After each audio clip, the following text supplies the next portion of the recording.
Verb इधर से चलती है इधर चलती है और बनेगा कैसे, ठीक। तो जब हम इंग्लिश पढ़ते हैं कि काम कौन कर रहा है, जिन बातों को आप लोग छोटे क्लासों में सीखे हैं, डूअर बोलते हैं, डूअर।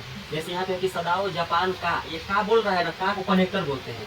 का होता है, पर होता है, में होता है, ऐसे ही सिखा देते हैं।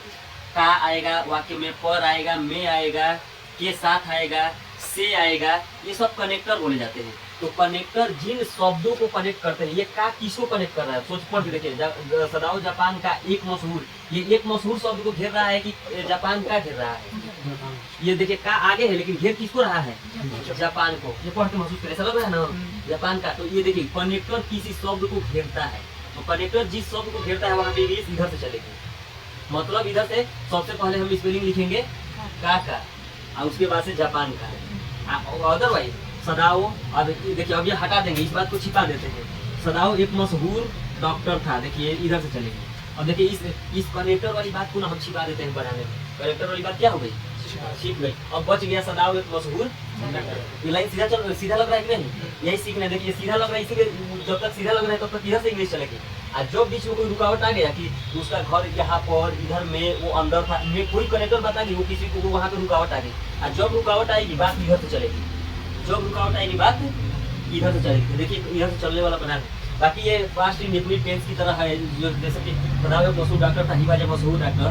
छोटी सी बात होती है ना जो आप लोग जानते हैं। तो देखिए हम लिखते हैं, इसको बना कर देखिए छोटे बच्चों की तरह सिखाते हैं। हम लिखेंगे सदाओ वाज ए फेमस। मशहूर में क्या होता है, फेमस। और डॉक्टर इधर आपको लिखना पड़ेगा DOCTOR, कैसा तो कोई किया था, मतलब हम ये उसको ब्रैकेट किए हैं, ठीक। तो सदाओ वाज ए फेमस डॉक्टर, ये छोटी सी बात। और देखिए अब यहाँ पे सदाओ फेमस डॉक्टर था, अब ये जो छूटा है तो वो इधर से चलेगा। आप जापान का स्पेलिंग ऑफ जापान, ये ऑप्शन लगा ना को हुआ, इसे जब चलाएंगे बाद में ये पढ़ करके सेंटेंस ऐसे मिलाएंगे। अभी सीखने के दौर में ना आप लिख कर आप आंसर बनाएंगे तो आंसर तो याद करना ही नहीं पड़ेगा, सीख जाएंगे। बदले में इंग्लिश लिखना, देखिए इंग्लिश पढ़ना एक स्किल है, इंग्लिश लिखना भी एक स्किल है, और इंग्लिश स्पीकिंग करना भी एक स्किल है। तो अब देखिए यहाँ तक हम अंग्रेजी सीधा जैसे जैसे बोले हैं कि सदाओ एक मशहूर था, जैसे लिखते हैं ये लिख दिए। अब आएगा यहाँ से, अब इंग्लिश चलेगी इधर से जो सिखा लेते हैं। अब लिखेंगे का की स्पेलिंग, इधर से चलने का मतलब सबसे पहले का, कहाँ का वो डॉक्टर था, कहाँ का डॉक्टर था, हो गया ना। हाँ इस तरह से एक सेंटेंस हो गया। इस तरह से इंग्लिश का भी याद करना पड़ेगा, ये प्रैक्टिस हो जाएगी। तो आप किसी भी पोएट्री का आंसर लिखना सीख जाएंगे, विस्तार का आंसर लिख लेंगे। इसके अलावा इस इंग्लिश में कोई भी छोटी सी बात सोच के लिख देंगे। और ऐसे लिखना है तो बात ही तो छोटा सोचना है, नहीं लिख देंगे। उधर लेटर लिखना है तो बात ही तो छोटा सोचना है, और उसको लिखते लिखते बड़ा कर देना है। बस समझिए कि सीख लेना कितना सही है। अगला देखिए, वह एक, फिर जैसे करेंगे वैसे, वह एक मशहूर वैज्ञानिक भी था, वह एक मशहूर वैज्ञानिक भी था। तो इसमें तो उल्टा आइए नहीं किया, कहीं पे कोई बात आई जहाँ पे लगे रुकावट आ गई, यहाँ पे कोई बात नहीं है तो सीधा बना देंगे। वह का मतलब he was a famous, he was also a, कोई एक बात लगाता। देखिए भी के बाद ये सीखना है। अगर आल्सो भी वाली बात आएगी तो मतलब हेल्पिंग वर्ड के बाद ये लगता है, टाइम वर्ड के बाद। He was also a famous scientist. अब ये सब सीखना है, थोड़ा पढ़ने से आता है। साइंटिस्ट की दोनों की स्पेलिंग गलती हुई थी, ये सब पढ़ने सीखने से आता है। He was also a famous, SCIENTIST scientist. जब वह, तो देखिए ये वाला कई लोगों का गलती हुआ था। जब वह, तो जब और कब की स्पेलिंग सिखाए हैं, ये मतलब कई बार बताएं। जब और कब की स्पेलिंग होती है व्हेन।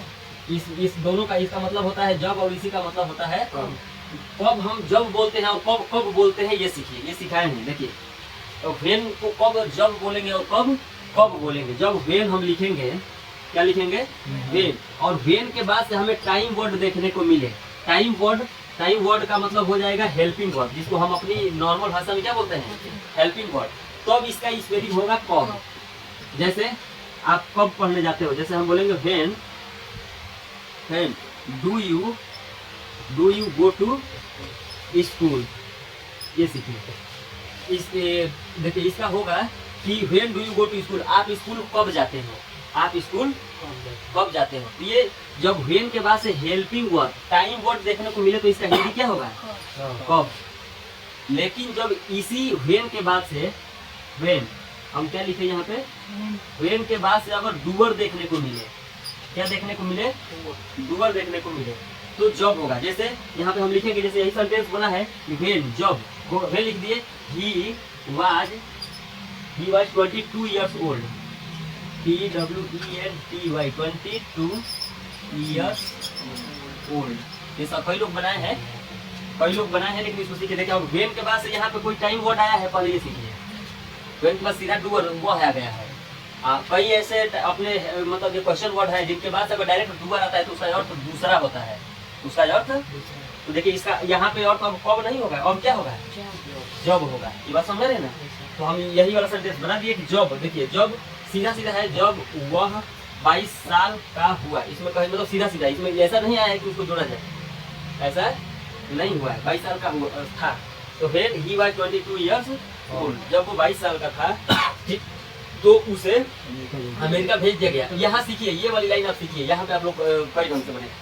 यहाँ पे एक शब्द आया है तो, इधर सीखिए एक शब्द क्या आया है, तो उसे अमेरिका भेज दिया गया। ठीक, ये वाला तो मिटा दे, यहाँ बनाते हैं। नीचे वाला तो ये हो गया जब वाला, तो उसे देखिए, तो के लिए यहाँ तक आप लिख के जाएंगे, फुल स्टॉप है तो रुक के भी लिखेंगे तो की स्पेलिंग लिखने की जरूरत नहीं पड़ेगी। फुल स्टॉप लगा दिए तो लिखने की जरूरत नहीं पड़ेगी। अगर फुल स्टॉप नहीं लगाएंगे तो कामा कर देंगे तो भी बात बन जाएगी। ये तो कर क्या रहा है, देखिए इसे बोलते हैं SBL, सिचुएशन बेस्ड लर्निंग। हम हिंदी देख देख के इंग्लिश बनाएंगे तो गलती हो जाएगा, हिंदी देख देख के इंग्लिश बनाएंगे और बोलेंगे तो गलती हो जाएगा। सिचुएशन देखिए, ये तो कहने का मतलब है थोड़ा रुकना है। जब 22 साल का हुआ था तो ये इसका मतलब है थोड़ा रुकना, और रुकने को दिखाता है। या तो आप पूरा फुल स्टॉप लगा के नया सेंटेंस बनाइए, या तो कामा कर दीजिए, थोड़ा रुक गए। ये सिचुएशन की बात है, सिचुएशन सीखिए, कामा लगा दीजिए तो हो जाएगा। अदरवाइज कामा भी लगा के एक शब्द और भी डाल सकते हैं, देन, ये आता है देन, तब होता है या तो होता है, तब या तो। ये सेंटेंस को बीच में जोड़ने का ये शब्द काम करते हैं, सीखिए। तो उसे अमेरिका भेज दिया गया, ये आप लोग गलती की है सभी में। उसे अमेरिका भेज दिया गया, कैसे भाई सिखाएंगे। अच्छा, इसमें उसे भेज दिया गया, उसे भेज दिया गया, उसे मतलब ही। अच्छा, ये कुछ किया है वहां जाने में। जब कोई काम करने वाला सेंटेंस में हो तो उसे बोलते हैं डूअर, सब्जेक्ट उसे बोलते हैं डूअर। लेकिन जब काम करने वाले का नाम सेंटेंस में न लिया जाए, वो विदाउट डूअर सेंटेंस होता है। देखिए ये ध्यान दीजिए, इंग्लिश में सेंटेंस दो प्रकार के होते हैं, एक डूअर सेंटेंस, ये सीखिए, एक डूअर सेंटेंस और एक without doer sentence. Without doer sentence, doer sentence होता है एक्टिव वॉइस। डूअर सेंटेंस क्या होता है, एक्टिव वॉइस।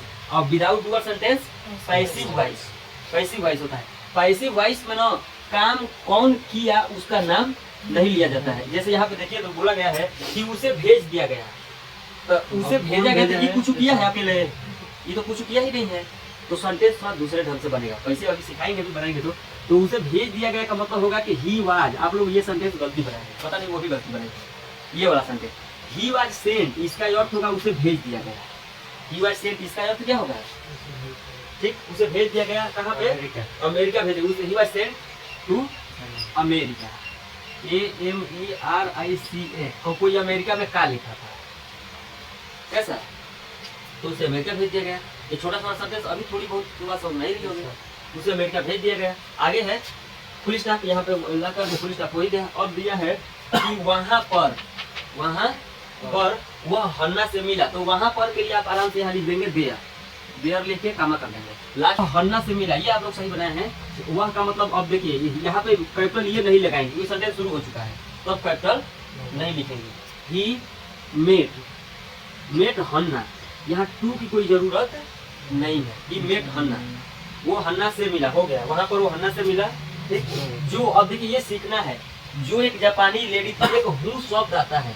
कौन शब्द आता है, ये उनको टेस्ट में सीखा है, आप लोग टेस्ट पढ़ाई नहीं है, बाद में सीख लीजिएगा। हूँ मतलब होता है कौन, और हूँ मतलब होता है जो। और इधर एक और शब्द उनको सिखाया है, व्हाट मीन्स होता है कौन, और व्हाट मीन्स होता है जो, और क्या भी होता है, और क्या भी होता है। लेकिन ये सजीव, ये केवल मनुष्य के लिए यूज होता है। हूँ केवल किसके लिए यूज होता है, मनुष्य के लिए, सजीव नहीं, मनुष्य के लिए, केवल मनुष्य के लिए। ये निर्जीव और अदरवाइज बाकी जो दूसरे जीव हैं उनके लिए व्हाट यूज होता है, कौन या जो कहना पड़े तो। मेरी भैंस मर गई, जो, अब जो कहेंगे ना, जो काफी बहुत ज्यादा दूध देती थी, तो ये भैंस के लिए लगाएंगे तो व्हाट लगाएंगे बीच में। जब जहाँ जो लिखना पड़ेगा, जहाँ ये आदमी के लिए जो आया है, जब वहाँ जो लगाना पड़ेगा तो व्हाट लगाएंगे, वहाँ हूँ नहीं लगाएंगे, तो वो आदमी नहीं है। बात समझ रहे हैं थोड़ी बहुत, ये ग्रामर कहलाता है, ठीक। तो इसे हटाते हैं। अब देखिए तो हूँ हो गया, जो के लिए वहाँ जो बोले हैं बीच में तो सेंटेंस जोड़ेंगे जो। हाँ एक चीज और लिख सकते हैं, ये ग्रामर में हम प्रोनाउन सिखाते हैं, कभी पढ़ाए हैं स्कूल चलेगा, या एक शब्द और लिख सकते हैं दैट। ये एक ऐसा कॉमन वर्ड है जो मनुष्य के लिए भी लगता है और निर्जीव के लिए भी लगता है, मतलब ये कॉमन वर्ड है। जहाँ आपको नहीं समझ में आ रहा है कि जो के लिए क्या लगाए, आदमी हो चाहे कोई भी हो, कोई भी की बात कर रहे हैं, वहाँ क्या लगा दीजिए दैट। ये एक प्रोनाउन सिखा रहे हैं। दैट ऐसा प्रोनाउन है जो के सेंस में निर्जीव सजीव सबके लिए लगता है, लकड़ी हो, जानवर हो, आदमी हो, कॉमन वर्ड सबके लिए क्या होता है, लगता है, ये बता रहे हैं। लेकिन अगर आपको पता है आदमी के लिए तो जो ही लगाइए, ठीक। जो एक जापानी औरत थी, फिर सीधा हो गया हूँ। अब देखिए जो या सब्जेक्ट की तरह बन गया हूँ, वाज ए। अब यहाँ पे सवाल नहीं कर रहा है, ये जो बता रहा है, जो वाज ए जापानी। अब यहाँ लिखेंगे JAPAN जापान, ESE, ये स्पेलिंग याद करिए, ESE बस जोड़ना है, जापान लिखना है, ES हुआ जो जापानीज से भी हो जाएगा, जापानीज ओ में लिख सकते हैं, जो एक जापानीज औरत थी। सब सही चल रहा है ना, हाँ लेडी लिखेंगे। और यहाँ जब सवाल आएगा यहाँ पूछेंगे लेडीज लिखिए, लेडी लिखेंगे, लेडीज नहीं, लेडी लिखिए, वुमेन लिखी दिए, और क्या लिख सकते हैं। तो अब आगे देखिए हो ही गया, यहाँ तक प्रिस्ट कर दिए। वे देखिए ये वाला सेंटेंस गलती हुआ था कई लोगों का, वे एक दूसरे को पसंद करते थे, ठीक। तो वे एक दूसरे को पसंद करते थे, तो दे हो जाएगा। आप पसंद करते थे मतलब लाइक, ये लाइक दे लाइक मतलब वो पसंद करते थे। ईच अदर एक दूसरे के लिए शब्द सीखिए, शब्द होता है लिख लिख के सीख रहा है, तो एक दूसरे के लिए क्या लिखेंगे, ईच अदर, एक दूसरे को ईच अदर लिख देंगे। दे लाइक्ड ईच अदर, वे एक दूसरे को पसंद करते थे, ठीक। उसका घर, ये वाला गलती हुआ है कई लोगों का, एक दो लोगों का लगभग सही भी था। उसका घर, अब यहाँ पे देखते हैं, देखिए उसका ठीक है, घर ठीक है, समुद्र के, अब यहाँ पे आ गया कोई शब्द आके जोड़ दे, समुद्र के देखिए के दिया, यहाँ समुद्र को क्या कर रहा है, जोड़ रहा है, मतलब इसको इधर से बनाना है, अदरवाइज सीधा लिखते चलेंगे, इसको इधर से बनाना है। उसका घर किनारे स्थित था, देखिए उसका घर समुद्र के किनारे, उस किनारे तक ये शब्द जोड़ा है, समुद्र के किनारे, ये दो मतलब इसको भी जोड़ा है और इसको भी जोड़ा है। उसका घर स्थित था, सीधा सीधा हम बनाएंगे उसका घर स्थित था, और उसके बाद जोड़ेंगे कि कहाँ पर स्थित था, ठीक। तो हम लिखेंगे उसका घर। और अब देखिए उसका के लिए हम लोग क्या किए थे कि कोई लोग शायद पता नहीं क्या क्या लिखे थे, उसका घर मतलब ये सदाओं का घर की बात हो रहा है ना, तो हिज हाउस होगा, कोई कुछ और भी लिखा था, कोई तो हर हाउस भी लिखा था, हिज हाउस, हिज हाउस। इसके बाद से कोई वाज नहीं लगाया था, कोई सही नहीं बनाया था, हिज हाउस सिचुएटेड कोई बनाया था, तो ये पैसिव, उसका घर स्थित था, इसमें कोई काम करने वाला का नाम नहीं लिया जा रहा है।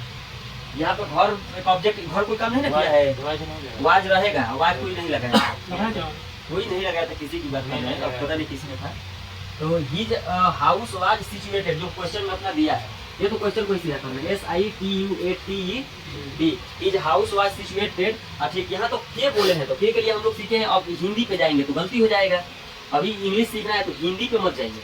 अब के लिए हम लोग अभी तक सीखते हैं कि आप मतलब होता है का के की, आप लगा देंगे तो गलती हो जाएगा। अब घर जो स्थित था तो कहीं किनारे पर नहीं स्थित होगा, कहीं आसपास में स्थित होगा। आसपास के लिए ऐट आता है, आन आता है, कैसा आसपास के लिए ऐट आता है या आन आता है, इन दोनों में से कोई लगा सकते हैं। बट एक और कॉमन सेंस याद रखेंगे, बुक में हर बार किसका यूज किया है, ऑन का। तो जब हम बुक में पढ़े हैं तो कहीं कुछ और सोचे, ऐट आन यहाँ में से कोई लगा लेंगे, लेकिन जब बुक में हर बार आन दिया ही है, हम पढ़े भी हैं, तो कहीं दूसरा सोचे। बस समझ रही है, इसलिए आना होता है और सीखना होता है, ठीक। तो हम लिखेंगे his house was situated on, हाँ, ऑन द जापानीज कास्ट लिख देंगे, JAPANESE जापानीज कास्ट। बस अभी तो हम बोलेंगे जापानीज कास्ट मतलब जापान के समुद्र किनारे, बस हम बोल देंगे समुद्र के किनारे स्थित